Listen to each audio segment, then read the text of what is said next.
नमस्कार विद्यार्थी मित्रांनो, स्वागत आहे तुमचं आपल्या आय प्लॅटफॉर्म मध्ये। जसं की आपल्या आरंभ सेरीचा चौथा जो चॅप्टर आहे अव्यय प्रकरण, तो काल आपण त्याचं लेक्चर 1 कंप्लीट केलं। आज आपण लेक्चर 2 स्टार्ट करतोय। लेक्चर 2 मध्ये आपल्याला उरलेले जे अव्यय आहेत ते बघायचे आहेत आणि ऍट द एंड लेक्चरचे आपल्याला जे आजचे अव्यय आहेत त्याच्यावर क्वेश्चन कसा तयार होऊ शकतो आणि ऍट द एंड आपण ट्रिक पण सांगणार की क्वेश्चन आल्यानंतर तो सॉल्व्ह कसा करायचा, दिलेले अव्यय फिल कसे करायचे वाक्यामध्ये ते पण आपण ट्रिक सांगणार आहे। हे विद्यार्थी मित्रांनो, हे जे 4 टॉपिक आहेत ते 20 मार्क तुमच्या हातातले आहेत। ते 20 मार्क तुम्ही 15+ आरामात घेऊ शकता। त्यामुळे तुम्ही प्रॅक्टिस आणि ज्या पण गोष्टी रटण्याच्या आहेत त्या रटून टाका। सूत्र असतील, माहेश्वर सूत्र असेल किंवा अव्ययचे अर्थ असतील किंवा उपसर्ग 22 डायरेक्ट पाठ करून टाका। 22 लाईन काय संस्कृत सगळं डिटेल मध्ये शिकण्यापेक्षा काही गोष्टी लर्न किंवा पाठ केलेल्या कधीही चांगल्या, कारण आपल्याला संस्कृत पास व्हायचंय फक्त। त्याच्यामध्ये आपल्याला काय टॉप वगैरे मारायचा नाही। ज्यांना टॉप मारायचा आहे त्यांनी कॉन्सेप्ट्सवर लक्ष द्या फक्त। मग त्यांना प्रश्न जास्त सॉल्व्हिंग करा। ज्यांना टॉप मारायचा किंवा 150+ स्कोर गेन करायचा आहे अशा विद्यार्थ्यांनी कॉन्सेप्ट्सवर आणि क्वेश्चन प्रॅक्टिसवर भर द्या। ठीक आहे विद्यार्थी मित्र, आपण चालू करूया। उरलेले जे आपले अव्यय आहेत ते आपण या स्लाइड मध्ये घेऊया। नेक्स्ट विद्यार्थी मित्रांनो, जे पण कंपॅरेटिव्ह मध्ये 2 राहिले होते तुमचे, यदि तरीही आणि यदा तदा, हे 2 राहिले होते। काल आपले 2 झाले, यावत तावत। आणि हे जे 4 आहेत यातलेच एक तरी कंपल्सरी येतो। कंपॅरेटिव्ह क्वेश्चन असतो एक तरी, म्हणजे अव्ययचा। कंपॅरेटिव्ह म्हणजे कसं, जर तर, जेव्हा तेव्हा किंवा जोपर्यंत तोपर्यंत, असे कंपॅरेटिव्ह एक तरी क्वेश्चन असतोच। मग तुम्हाला आधी मराठीत यांचा अर्थ समजून घेणं गरजेचं आहे। पहिला जे राहिला होता तो आहे यदि तरी, हा पण एक अव्यय आहे कंपॅरेटिव्ह। त्याचा मराठीत अर्थ होतो जर तर। म्हणजे मी जर असं एखादं वाक्य लिहिलं की यदि म्हणजे जर, सहपठती म्हणजे जर त्याने पठन केलं तर तो काय होईल, उत्तीर्ण होईल। म्हणजे जर तरच्या गोष्टी आहेत। जर तर, उत्तीर्ण भवती, उत्तीर्ण भवती। जर वाक्यामध्ये जर तर या गोष्टी अर्थपूर्ण जर दिलेल्या क्वेश्चन मध्ये लागत असतील तरच त्या ठिकाणी फिलअप करायचे। आणि क्वेश्चन मध्ये तुम्हाला कधीच असं अव्यय मध्ये 2 कंपॅरेटिव्ह अव्यय दिले जाणार नाहीत। आता क्वेश्चन मध्ये जर तुम्हाला 5 अव्यय असतात तर यावत तावत आणि यदि तरी कधीच दिसणार नाही। कधी पण एकच कंपॅरेटिव्ह तुम्हाला दिसेल, एकतर यदि तरी दिसेल किंवा यावत तावत दिसेल किंवा यदा तदा दिसेल। या 3-4 मधलंच एखादं दिसतं। म्हणजे बघा, क्वेश्चन वरनं कसं समजलं तुम्हाला यदि तरी यूज करायचं। सहपठती उत्तीर्ण भवती, आता बघा ना, पठन केलं तरच उत्तीर्ण होणार आहे ना। पठन केलं तर म्हणजे जर तरच्या जर गोष्टी येत असतील तर त्या वाक्याला अर्थपूर्ण शोभतात का ते आधी बघायचंय। ठीक आहे, त्यानंतर आपला एक राहिला होता यदा तदा, म्हणजे जेव्हा तेव्हा। जर तर, यदा तदा म्हणजेच काय, जेव्हा तेव्हा। जर तर लक्षात ठेवा कशासाठी, यदि आणि तरीसाठी, आणि जेव्हा तेव्हा कशासाठी, यदा तदा। आणि आपण याच्या आधी काय सांगितलं, यावत तावत म्हणजे काय, जोपर्यंत तोपर्यंत, केव्हा आणि जेव्हा क्वांटिटी सांगितली होती तेव्हा एक। यावत तावतचं 2 अर्थ सांगितले होते मी तुम्हाला। आता इथं बघा यदा तदा, जेव्हा तेव्हा म्हणजे मला सांगा, आता इथं कसं, जेव्हा आता पाऊस पडणार आहे, पाऊस पडल्यानंतर काय होतंय, पाऊस पडण्याच्या अगोदर काय होऊ शकते, मोर नाचते, बरोबर का। हे काय पाऊस येण्याचं एक लक्षण आहे। म्हणजे जेव्हा मोर नाचतील तेव्हा काय म्हणू शकतो आपण, पाऊस येण्याची लक्षणं दिसत आहेत, बरोबर का। म्हणजे यदा मेघ गर्जती तदा मयूर नृत्याती, मयूर नृत्याती। म्हणजे जेव्हा मेघ गरजतील तेव्हाच मयूर आपला नृत्य करेल, बरोबर का। जेव्हा तेव्हा, जेव्हा मेघ गरजतील तेव्हा मयूर काय करेल, नृत्य करेल। म्हणजे पाऊस येण्याच्या अगोदरचं एक लक्षण आहे, बरोबर का। म्हणजे जे पण आपलं पाऊस येणार आहे पण अजून आलेला नाहीये, म्हणजे जेव्हा पाऊस येईल तेव्हा त्याच्या अगोदर काय होईल, तेव्हाच मोर नाचेल, बरोबर का। म्हणजे जेव्हा तेव्हा या गोष्टी आधी काय बघायचं मित्रांनो, जे पण म्हणजे 5 जेव्हा क्वेश्चन दिलेले असतील आधी बघायचा, एक लावून बघायचा हवे त्या ठिकाणी वाक्याचा अर्थपूर्ण अर्थबोध होत असेल तर तो फिलअप करायचा। हे सिंपल आहे बघा। जेव्हा 5 अव्यय दिलेले असतील एक एक पहिला वाक्यात फिल करत जायचं आणि एक्सक्लूड करायचं, कारण जेवढे अव्यय तुम्ही फिल करसाल तेवढे कमी राहतील आणि तुम्हाला राहिलेल्या वाक्यांचा अर्थपूर्ण अर्थबोध घेता येईल।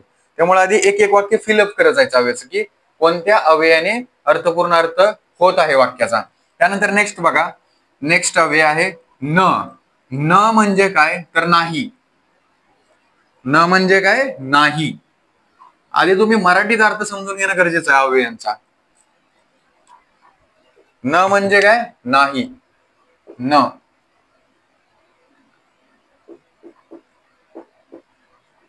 न म्हणजे काय नाही. नाही पासून काय पण करू शकता तुम्ही, म्हणजे तो करत नाहीये. स न पठती, तो पठन करत नाहीये. स न पठती, सिंपल वाक्य आहे एकदम, बरोबर का. इथं आलं बघा अव्यय न पठती, म्हणजे सिंपल असते काय काय गोष्टी.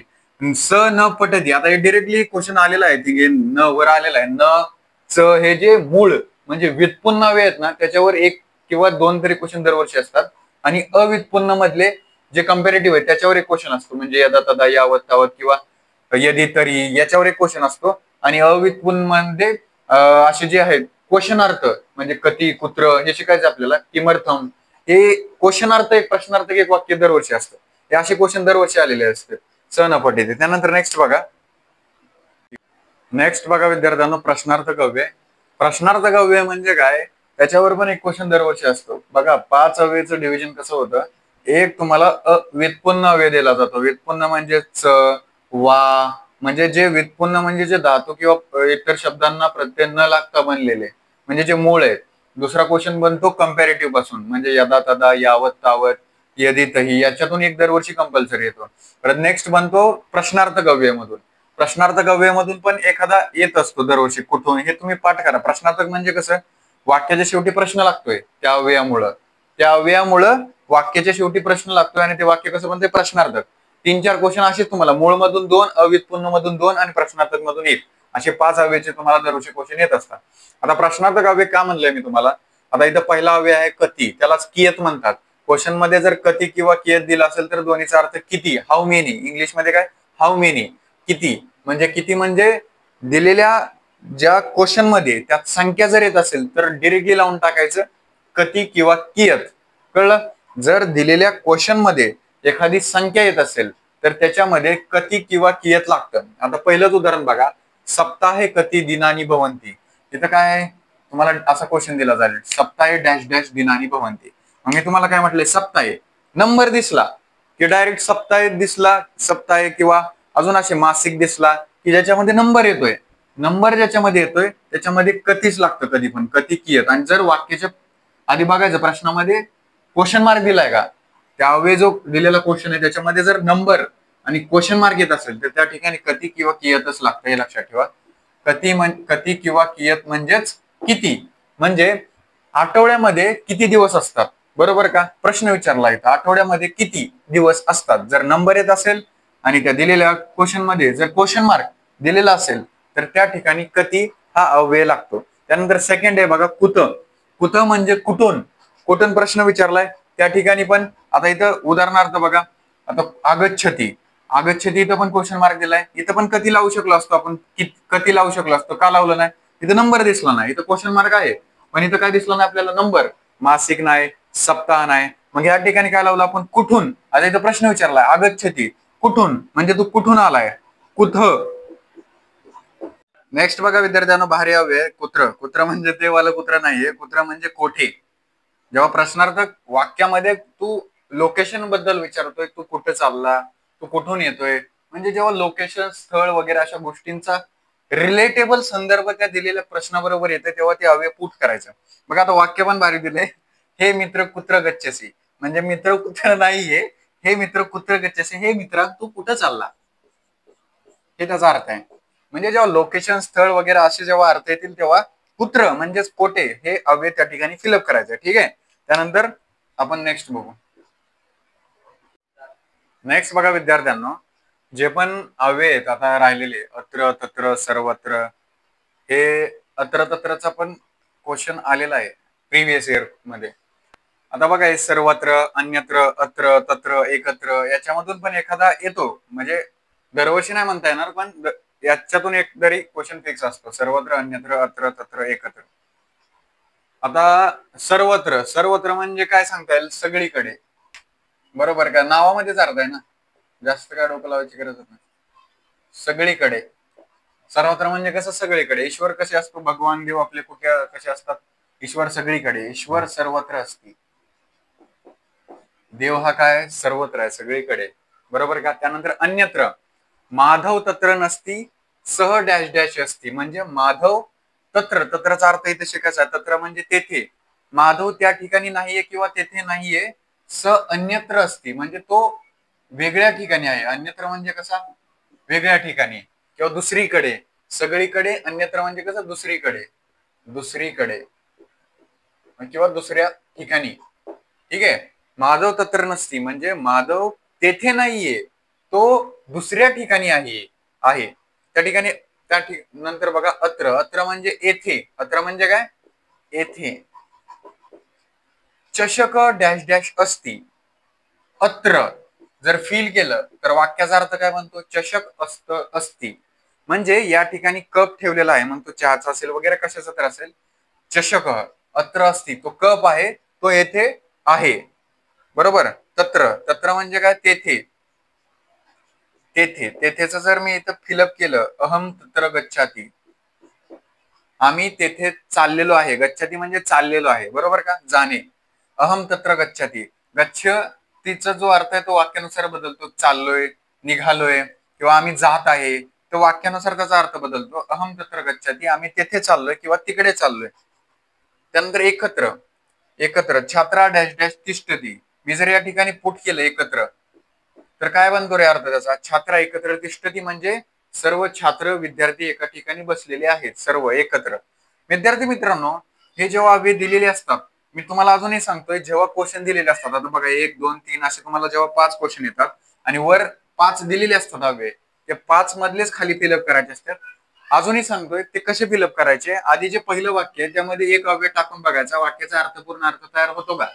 जर वाक्यामध्ये एखादा प्रश्नार्थ दिला असेल तर मग ते दिलेले मी आता शिकवले होते बघा, 5 कती, कियत, पुत्र, या 5 मधला फिलअप होतो का बघायचा. जर संख्या आली तर कती, हे जर मी सांगितलं तुम्हाला. पण जेव्हा तुम्हाला वाक्य दिलेलं असतं क्वेश्चन मध्ये, तेव्हा एक एक अव्यय फिल करून बघायचा की अर्थपूर्ण वाक्य कोणत्या अव्ययाने तयार होत आहे. ठीक आहे. त्यानंतर आपण बघू उरलेले अव्यय. नेक्स्ट बघा विद्यार्थ्यांना, सदा, सदा अव्यय. सदा, सदा म्हणजे काय म्हणता येईल, नेहमी, सारखा. सारखा नाही म्हणता येणार, नेहमी म्हणजे रिपीटेडली. सह सदा पठती, तो कसा पठन करतोय, नेहमी सारखं सारखं पठन करतोय तो, सदा, बरोबर का. सहा सदा म्हणजे रिपीटेड जर गोष्टी जर वाक्यामध्ये असे जाणवत असतील अर्थबोधक, तर त्या ठिकाणी अव्यय कोणता लागतो, सदा. त्यानंतर इह, इह म्हणजे काय, तेथे. वाक्यामध्ये तुम्हाला तत्र किंवा त्याला ऑप्शनल इह दिलेला जाईल, दोन्ही पण सोबत कधी येणार नाहीत, इह किंवा तत्र, कारण दोन्हीचा अर्थ एकच होतो. इह म्हणजे काय, तेथे. तत्र म्हणजे पण काय, तेथे. म्हणजे असं म्हणू शकतो, आता वाक्य बघितलं होतं बघा आपण, तत्र गच्छामी वगैरे, म्हणजे तो कुठे चाललाय, तेथे कोण कुठे जाणार आहे. म्हणजे असा जो अर्थ बनतोय तेथे, अत्र, यालाच काय म्हटलंय, सॉरी, यत्र तत्र, बरोबर. म्हणजे दोन्हीचा अर्थ काय लागतो, तेथे. दोन्हीतला एकच कुठला तरी तुम्हाला एक्झाम मध्ये विचारला जाईल आणि त्यामध्ये इह किंवा तत्र असेल. त्यानंतर आहे अव्यय तू. तूचा अर्थ होतो पण किंवा परंतु. हा इम्पॉर्टंट आहे बघा, पण किंवा परंतु आलेला क्वेश्चन आहे. पण किंवा परंतु म्हणजे क्वेश्चन मध्ये 2 वाक्य आहेत, एका वाक्याला दुसऱ्या वाक्याबरोबर जोडण्यासाठी पण किंवा परंतु वापरले. म्हणजे मी विद्यार्थी आहे पण मी कशाचा विद्यार्थी आहे स्पेसिफिक सांगू शकतो आपण, विज्ञानचा विद्यार्थी आहे, कॉमर्सचा, आर्टचा. पण किंवा परंतु कशाला, दुसरं वाक्य पहिल्या वाक्याला जोडण्यासाठी आपण पण किंवा परंतु म्हणजे तू अव्यय लावतो. हे इम्पॉर्टंट आहे. अहम तू अस्मी, आता हे अर्धवटच वाक्य आहे, पण मी विद्यार्थी आहे. त्याच्या आधी पण एक वाक्य बसलं असतं की मी विज्ञान शाखेचा विद्यार्थी आहे पण मी विद्यार्थीच आहे, असं म्हणजे परंतु लावायचे आपल्याला, फक्त पण किंवा परंतु आपल्याला एवढंच लावायचंय. ठीक आहे. त्यानंतर बघा किल.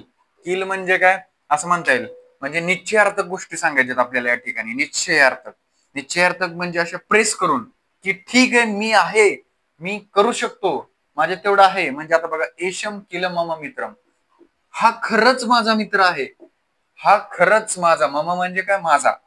रेशम किल मम मित्र म्हणजे एखाद्या विषयाचा अर्थ जेव्हा एखादा प्रेस करून म्हणजे दबाव दिल्यासारखा, हा खरंच माझा मित्र आहे. खरंच म्हणजे अजून एक बघितलं होतं आपण, खलू, खलू म्हणजेच काय, खरोखरच, ते पण चालता येतं अव्यय.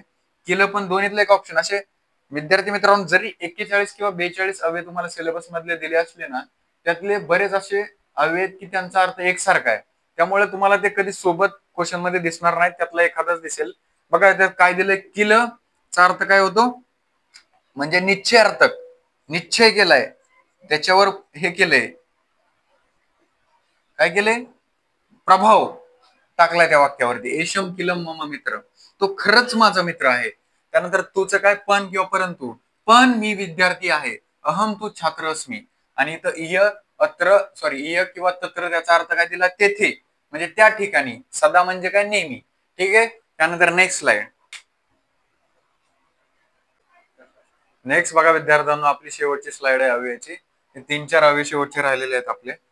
यामध्ये बघा आता बरेच अव्यय तुम्हाला असे दिसतील की ज्यांचा अर्थ आपण याच्या आधी बऱ्याच अव्ययांमध्ये बघितलेला आहे. जसं आता खाली आहे वा, बघा वा नवीन आहे, इम्पॉर्टंट आहे बरं का. वा, वा त्याच्या आधी मी काय सांगितलं होतं तुम्हाला, एक तो पण अव्यय इम्पॉर्टंट आहे. वा बघा, वा म्हणजे त्याला म्हटलंय किंवा, म्हणजे जेव्हा क्वेश्चन मध्ये किंवा याचा मराठीत अर्थ जेव्हा अर्थबोध होईल त्या वाक्याला, तेव्हा तो संस्कृत मध्ये वा या अव्ययाने रिप्लेस करायचा आहे, बरोबर का. त्वम पठ वा लिख, मी जर आता इथं फिल केलं वा, तर त्याचा अर्थ काय लिखतो होतो, त्वम पठ वा लिख, त्वम पठ वा लिख, तू पठन कर किंवा लिही, त्याचा अर्थ तसा होतो, बरोबर का. हे कर नाहीतर ते कर, हे कर किंवा ते कर, बरोबर का. वा लागते बघा, किंवा वा, किंवा वा म्हणजे काय, किंवा. त्यानंतर ऋते, ऋते म्हणजे काय, च्या शिवाय. आपण कुठे बघितलं रे हे च्या शिवाय, आठवा बरं एकदा, विना, विना वे च्या शिवाय. म्हणजे एक्झाम मध्ये जेव्हा क्वेश्चन येईल तेव्हा एकतर ऋते येईल नाहीतर विना येईल, पण असं कधीच कुठला अव्यय येत नाही की दोन्हीचा अर्थ एक आहे आणि वाक्य पण तसे दिलेले, कधीच येत नाही. ऋते, गुरु ऋते, वाक्याचा अर्थ बघा आता. वाक्याचा अर्थ काय होतो, गुरु ऋतेन अध्ययन, गुरु ऋतेन अध्ययन म्हणजे गुरुशिवाय अध्ययन शक्यच नाही आणि करू पण शकत नाही आपण. म्हणजे इथेही पण बसू शकतं बघा, गुरु विना न अध्ययन, बरोबर का. बसू शकतो, गुरु शिवाय आपण अध्ययन करू शकत नाही, आपल्याला गुरु लागतोच अध्ययन करण्यासाठी, बरोबर. ठीक आहे. त्यानंतर नेक्स्ट बघा, युगपत, युगपतचा अर्थ काय होतो, आता इथं बघा वाक्य बघा आधी, दो छात्र म्हणजे दोन छात्र पठती. आता इथं युगपतचा अर्थ तुम्हाला माहितीच नाही, तुम्ही ऑप्शन मध्ये बघता युगपत आले, तर तुम्ही आधी मराठीत कसं समजून घेणार आहे, फिलअप कसं करणार आहे. युगपतचा अर्थ होतो सोबत. आपण कुठेतरी शिकलोय सह, साधर्म, हे अव्ययांचा अर्थ सुद्धा सोबत होत होता. म्हणजे हे 3 झाले बघा, तुमचा लोड कमी होतोय जेवढे तुम्ही अव्यय असे दिलेल्या 41 अव्ययामधले तुम्ही अव्यय काढा की ज्यांचा अर्थ एकसारखा होतो. म्हणजे त्यातला एखादा कोणताही दिसला तर त्याचा अर्थ आपल्याला एकच घेता येईल. मग तुमचा लोड कमी होईल लर्न करण्यासाठी किंवा त्यांचा अर्थ समजून घेण्यासाठी. सह, सोबत किंवा साधर्म किंवा युगपत म्हणजे कसं, सोबत. दो छात्र युगपत पठती, युगपत म्हणजे कसे, सोबत, म्हणजे 2 छात्र सोबत पठन करत आहेत, बरोबर का. त्यानंतर किमर्थम, आता वाक्य बघा, त्वम डॅश डॅश ग्रामे गच्छती, तिथं प्रश्न विचारलाय, बरोबर का, प्रश्न आहे तिथं, प्रश्न येतो इथं. प्रश्नार्थकच आहे किमर्थम म्हणजे कशा करता, तू कशासाठी, कशासाठी किंवा कशा करता, कशा करिता. आता प्रश्न विचारला, त्वम किमर्थम ग्रामे गच्छती, तू कशासाठी गावामध्ये गेला होता किंवा गेला होता. किमर्थम, किमर्थम म्हणजे काय, कशासाठी. तू गावामध्ये कशाकरिता किंवा कशासाठी गेला होतास. गच्छासी, इथं गच्छाती, गच्छासी हे आहे ना, हे धातुरूपानी मध्ये शिकायचे, प्रत्यय कसा लागतो, सी ती, हे जे प्रत्यय पूर्ण धातुरूपानी, शब्दरूपानी आणि प्रत्यय, प्रत्यय महत्वाचा आहे बरं का, त्यात पण शिकायचं आपल्याला. लेप काय असतं, या दाता, हे जे आपण मगाशी शिकलोय कशामध्ये, अव्ययामध्ये शिकलोय, दा, या सगळ्या गोष्टी आपल्याला पुढे शिकायच्या. आणि वाक्य पण कधी पण जेव्हा तुम्ही बघसाल त्यामध्ये तुम्हाला पहिल्यांदा एक गोष्ट नोटीस करायची की दिलेले अव्ययचा अर्थपूर्ण वाक्य कोणत्या अव्ययाने होते आणि ते फिलअप करायचं. ठीक आहे. या ठिकाणी आपलं अव्यय प्रकरण आज कंप्लीट झालं. यावर आता क्वेश्चन कसा आलेला आहे, आज बघितलेले अव्यय याच्यावरती क्वेश्चन कसा आलेला आहे पीवायक्यू मध्ये ते आता आपण बघूया. ठीक आहे. आता नेक्स्ट बघा विद्यार्थ्यांनो, क्वेश्चन कसा सॉल्व्ह करायचा आणि क्वेश्चन कसा फिल करायचा. आता बघा क्वेश्चन असा येतो तुम्हाला युनिव्हर्सिटीला, अधोदत्त अव्यय पदे रिक्त स्थानम पुरे, म्हणजे दिलेले क्वेश्चन मध्ये अव्ययांची रिक्त स्थानाची पूर्ती करा. पहिला क्वेश्चन बघा, आता तुम्हाला सॉल्व्ह करण्याची ट्रिक पण सांगतो आणि समजून कसे घ्यायचं हे पण सांगतो. अव्यय की कोणत्या वाक्याला कोणतं सूट होतंय अव्यय. आता पहिलंच बघा, आधी आपल्याला हे दिलेले असतात, सेम असे दिलेले असतात बरं का, 5 दिलेले असतात अव्यय. तुम्हाला ते 5 वाक्यांमध्ये फिलअप करायचे असतात. पहिलं कती. कती तर पहिल्यापासून बघा, आता अव्यय बघायचे पहिले. कती अर्थ काय याचा? किती. मग बघायचं प्रश्नार्थ काय का रे कुठे येतं 5 वाक्यांमध्ये. जास्त डोकंच लावायचं नाही, सिंपल सांगतो. कती अर्थ बघायचं, कती म्हणजे काय? किती. प्रश्नार्थक बघा आहे का कुठं, प्रश्न आहे का, प्रश्नार्थक विचारले दिसला, टाकून द्यायचं डायरेक्ट. जास्त बघायचं नाही, मग अर्थ घ्यायचा काय होतं याचा. करते कती पदार्थ संती, म्हणजे पदार्थ किती आहेत. म्हणजे बघा आला बघा, किती आहेत पदार्थ, किती आहेत पदार्थ? सप्त पदार्थ आहेत, बरोबर का. द्रव्य गुण कर्म जे आपण शिकलोय पदार्थ मध्ये. कती पदार्थ संती म्हणजे कती म्हणजे किती, किती झालं.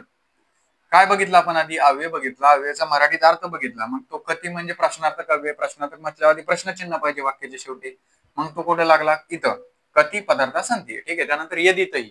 आता यदितही जेव्हा अशी कंपेरेटिव्ह येईल ना, यदितही म्हणजे जर तर किंवा यदा तदा, यावत तावत, यथा तथा असे जेव्हा येईल ना. आता इथं 2 दिलेत बघा, म्हणजे 2 रिक्त स्थान पाहिजेत. मग बघायचं कुठं बी दिसतंय का. इथं तर नाहीये, इथं पण नाही, इथं पण नाही, इथं पण नाही. कुठे? सॉरी, इथं आहे बघा, इथं दिलंय पहिल्या डॅशेच्या. म्हणजे डिरेक्टली पुट करून द्यायचा आणि एखादा तरी येतोच असा की जो ज्याच्यामध्ये असे कंपेरेटिव्ह दिलेलं असते दहावे. आता इथं 2 दिसायले इथंही. मग बघायचं की 2 रिक्त स्थान कुठे आहेत. जे आपण क्वेश्चन मध्ये दिसतील. आता इथं 2 दिसले बघा रिक्त स्थान. डिरेक्टली पुट करून द्यायचे यदितही. म्हणजे ते वाक्याचा अर्थ बरोबर होतो म्हणजे होतोच. हे फक्त तुमच्यासाठी ट्रिक आहे. जेव्हा तुम्हाला अर्थपूर्ण वाक्य बनवता येत नसेल तेव्हा ही गोष्ट करायची. यदितही, यदि तरी म्हणजे काय? यदितहीचा मी काय सांगितलं होता तुम्हाला अर्थ?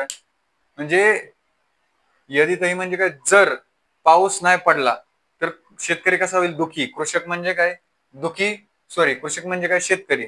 जर पाऊस नाही पडला तर शेतकरी कसा होईल? दुःखी होईल, बरोबर का. जर तरच्या गोष्टी आहेत, बरोबर आहे. त्यानंतर नेक्स्ट बघा, इह. इह म्हणजे आपण अजून एक अर्थ बघितला होता त्याचा, तत्र म्हणजे तेथे, त्या ठिकाणी. इह. आता बघा 2 तर तुमचे स्किप झाले. आता राहिले विषय 3. इह, न आणि तू. आता 3 मध्ये बघायचं आधी कुठला लागतोय का तुम्हाला असं अर्थपूर्ण वाक्य. इह. इह म्हणजे तेथे. बघायचा गुरु इह आगत लागतंय का, किंवा बालक इह हस्ती, सह गच्छती, इह न आगच्छती. जिथं अर्थपूर्ण अर्थ तयार होते त्याच ठिकाणी पुट करायचं त्यावेळी. गुरु इह आगत. आता म्हणू शकतो का आपण इह म्हणजे काय? गुरु या ठिकाणी येत आहेत, बरोबर आहे. या ठिकाणी येथे इह, ठीक आहे. म्हणजे लोकेशन, स्थळ, येत आहेत, जात आहेत, ज्या ठिकाणी पण स्थळाला दर्शवतंय लोकेशनला त्या ठिकाणी इह, अत्र, तत्र, सर्वत्र, अन्यत्र या अशा गोष्टी जे अव्यय आहेत ते पुटअप करायचं. त्या ठिकाणी बघा बालक हस्ती. आता या दोन्हीतलं कुठलं? न किंवा तू. न टाकलं तर हा बालक न हसती, बरोबर आहे. तो हसत, बालक काय हसत नाहीये, डिरेक्टली पुटत आहे. जर इथं आपण तू टाकलास तर बालक तू हसती. तूचा अर्थ काय? पण किंवा परंतु. बालक पण तू अर्थपूर्णच वाक्य होत नाही ना. त्यामुळे डिरेक्टली न लागते इथं. बालक न हसती, बालक हसत नाहीये. आणि शेवटला राहिला आहे तो टाकून द्यायचा. बघा तुम्हाला मी ट्रिक काय सांगितली. जेव्हा या कंपॅरेटिव्ह येतील तेव्हा 2 रिक्त स्थान बघायचे, ते झालं. कती किंवा प्रश्नार्थ कोणत्याही अव्यय आलं की प्रश्नचिन्ह बघायचं. आणि राहिलेले 3 मधले जे असतील त्यातलं 2 तुम्हाला मनाने सॉल्व्ह करणं आहे की जिथं अर्थपूर्ण वाक्य तयार होतो. कारण 5वा जो शेवटी राहील तो त्याचा आन्सरच असेल 5व्या आन्सरचं. तर ठीक आहे विद्यार्थी मित्रांनो, क्वेश्चन कसं सॉल्व्ह करायचं अव्ययचं ते आज आपण बघितलं. कालच्या आपण लेक्चर मध्ये आपण जे अव्यय शिकलो त्याचे आपण काल कसे क्वेश्चन सॉल्व्ह करायचे ते आपण बघितलं. हे जे अव्ययचा क्वेश्चन असतो सेम असाच क्वेश्चन दिलेला असतो आणि असेच अव्यय तुम्हाला दिलेले असतात. तर विद्यार्थी मित्रांनो, या प्रकारे आपला अव्यय हा चॅप्टर कंप्लीट झाला. नेक्स्ट चॅप्टर आपण जो आहे तो शब्दरूपाने चालू करणार आहोत. सिलेबस आपला डिसेंबर एंड पर्यंत आपण कंप्लीट करणार आहोत. तुम्ही फक्त डिसिप्लिन मध्ये राहून जर रोजच्या रोज लेक्चर केले तर 100% पास होचाल. संस्कृत अवघड नाहीये. बघत बघत आपले 4 टॉपिक झाले. सिलेबस कधी कंप्लीट होईल हे तुम्हाला पण कळणार नाही. लेक्चरचं पेंडिंग न राहता जर रोजच्या रोज केले तर तुम्हाला तुमच्यासाठी चांगलं आहे. आणि ऍट द एंड जेव्हा 2-3 महिने राहतात तेव्हा संस्कृतचं कॉन्सेप्ट क्लिअर होणं अवघड असतं विद्यार्थ्यांना. त्यामुळं शेवटचा वेळ हा तुमचा जास्त करून संहिता, श्लोक पठणसाठी असला पाहिजे. चरक, संहिता, क्रिया, परत रचना याचे श्लोक पाठ करण्यासाठी असला पाहिजे. आता जर तुम्ही संस्कृत चांगलं केलं ऍट द एंड तुमच्यासाठी ही गोष्ट म्हणजे सोपी बनून जाईल. तुम्ही फक्त रिव्हिजन करता सगळे चॅप्टर जे आहेत संस्कृतचे. तर ठीक आहे, आपण नेक्स्ट लेक्चर मध्ये शब्दरूपाने स्टार्ट करू. कारण शब्दरूपाने नंतर कारक करणं गरजेचं आहे. आता सिक्वेन्स नुसार जर बघायचं झालं तर कारक आहे अव्ययनंतर, पण आपल्याला शब्दरूपाने घेणं गरजेचं आहे. शब्दरूपाने आला तरच आपल्याला ते कर्ता कर्ता करण संप्रदान या विभक्तीनुसार कारक प्रकरण जमणार आहे. तर भेटूया आपण नेक्स्ट लेक्चर मध्ये. Stay high at your learning.